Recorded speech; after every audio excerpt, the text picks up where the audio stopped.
And of course, it's not just natural resources. It's just, that's the example that I'm using here in this class. Lots of applications for buffers.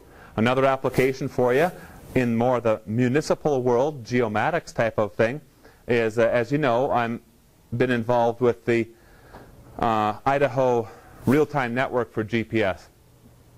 And one of the things that we've done with the buffer tool in this project is we've taken the location of the GPS base stations across the state of Idaho and buffered those by 50 miles. 50 miles is the distance, the maximum distance in which we want to work, and then we have to have another base station within that 50 miles if we're going to try to build a GPS network for the state of Idaho. So we did that sort of analysis, real quick little bit of work to show and let us visualize where do we have good base station coverage, where do we need to come up with funding to put a new base station in place to have good continuity in our network that we're trying to build. Okay?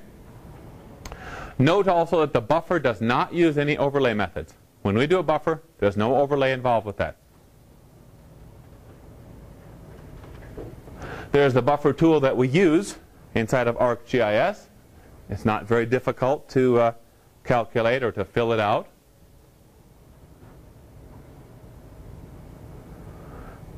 There is an option here also that I should probably talk about, and that is this thing here. It's called dissolve type. Dissolve type.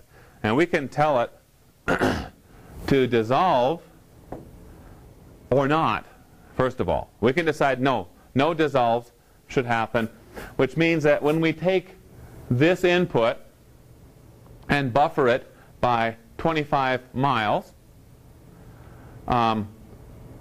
if we did not do any dissolve, we would see a line closing up these. This looks like kind of figure 8 now. It would close it up, and in fact it would overlap itself, and there'd be a little sliver right there. That would be no dissolve on this buffer. This one has been dissolved based on the shape itself. Okay, so we can do a simple dissolve. We can tell it to do a little bit more complex dissolve, where if this was land cover types, that it's only going to dissolve on veg code. So if the vegetation code is the same between those two polygons, then it will dissolve the line between it. If they're different, it won't dissolve the line between it. See how that dissolve can work for you? And it's up to you to do that, however you want to make it work. The near tool, unlike the buffer tool, does use overlay methods. It's a different proximity tool. And what we do in this one is we have our input features and near features. And what it does is it determines the distance from each feature to each of the other features in our list, and gives us an answer in, of course, the same units as our as is the reference system for our input data. And that's another reason why we need everything in the same system, by the way. Okay? And that should be some sort of projected system, IDTM, whatever, those sorts of things. As an example, you might be asking, back to the mule deer scenario, you may be wondering how far are each of these mule deer points to the nearest road or to the nearest stream, something like that. And it's that tool right there, the near tool, that will give us that answer.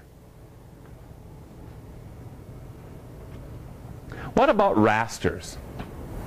We're still overlaying, but the process is different. What I want you to do here is to think roving window technique.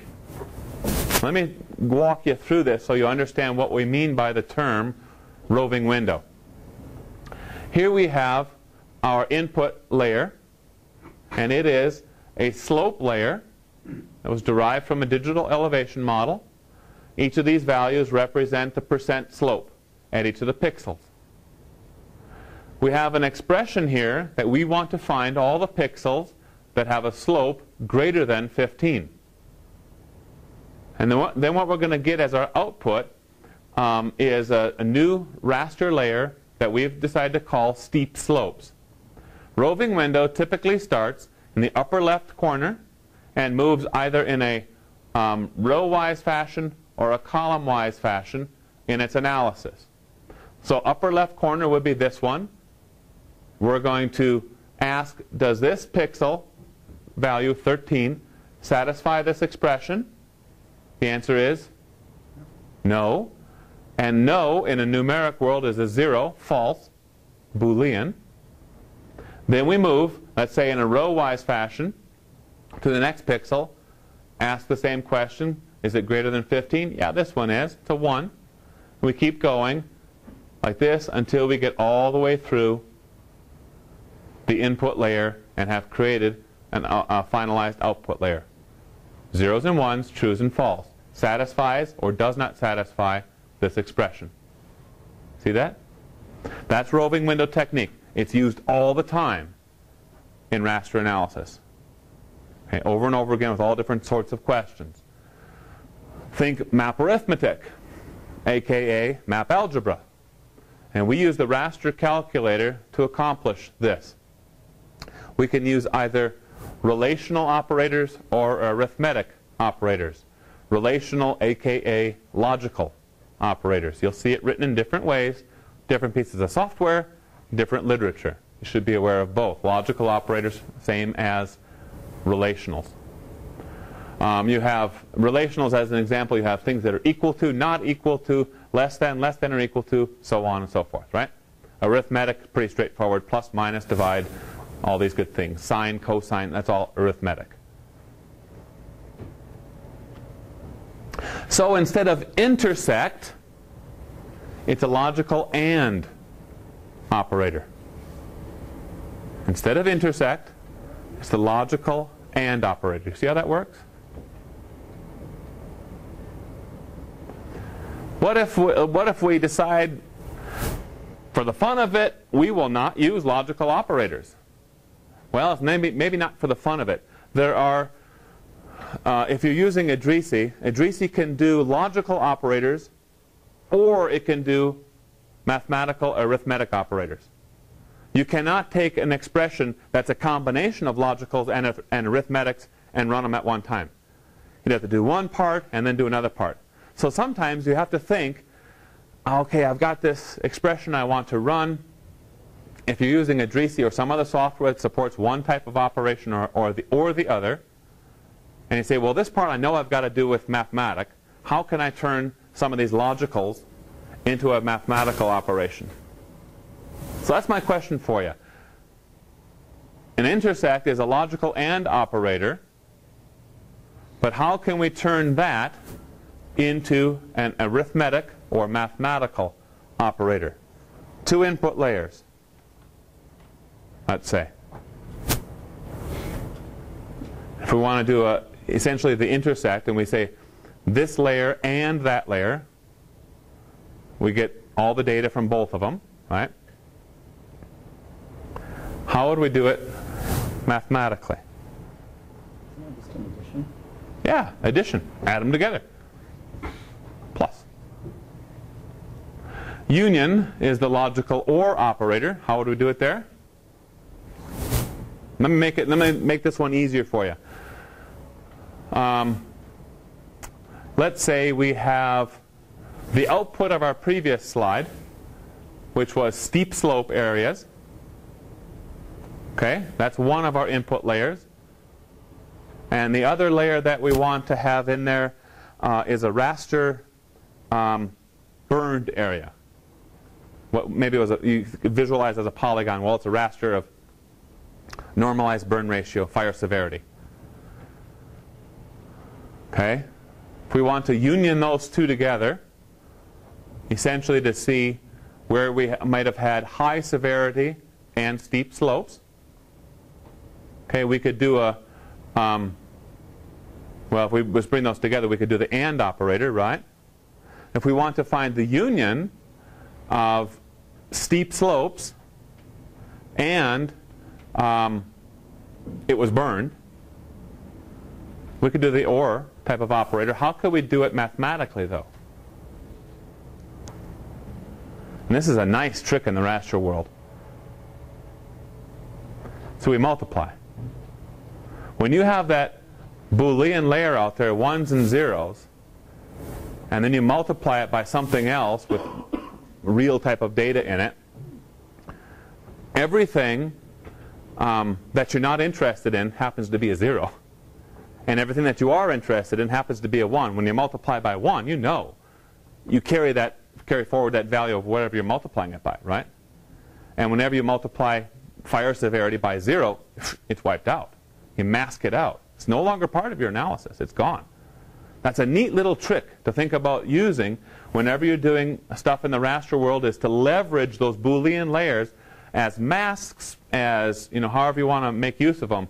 But those zeros can be used to your advantage to get rid of stuff you're not interested in analyzing. Okay, no longer not part of your question you're trying to address. Yep. Just a question going back a couple slides for the raster layer overlaying. What is the tool that you use to change those? The Boolean layer. That's a Raster Calculator inside of ArcGIS, right?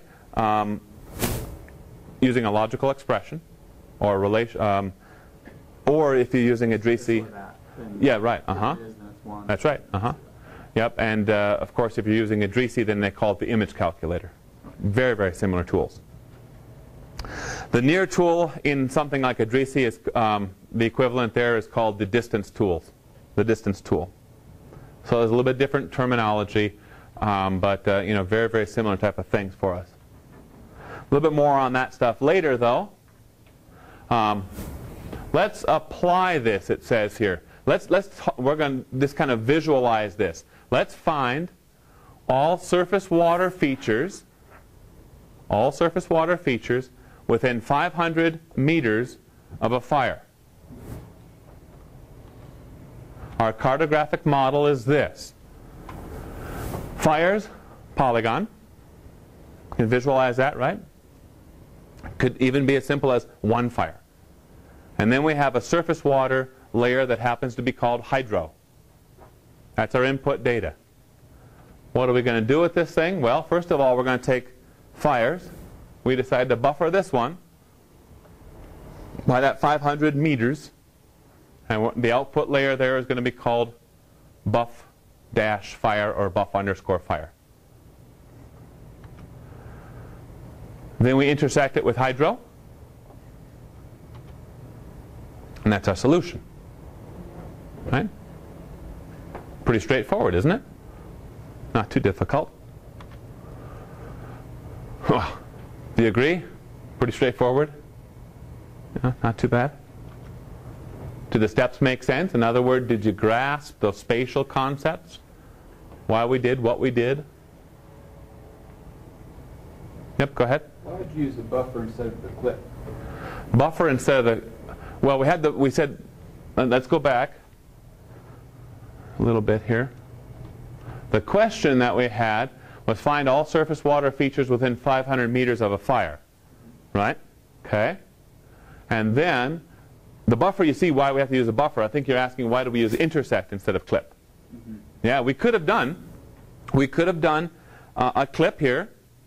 Okay, and that would have worked out just fine if all we cared about was that number. Right? However, if we want to know something more about this fire, okay, if we had more attributes on the fire and we wanted to retain all the information about the fire as well as all the information about the hydro, then we want to do an intersect so it pulls it all together for us. So there's some stuff behind the scenes you weren't privy to, but that's why I chose to use an intersect. We could get just that answer, right? We could get just that answer by using a clip, though.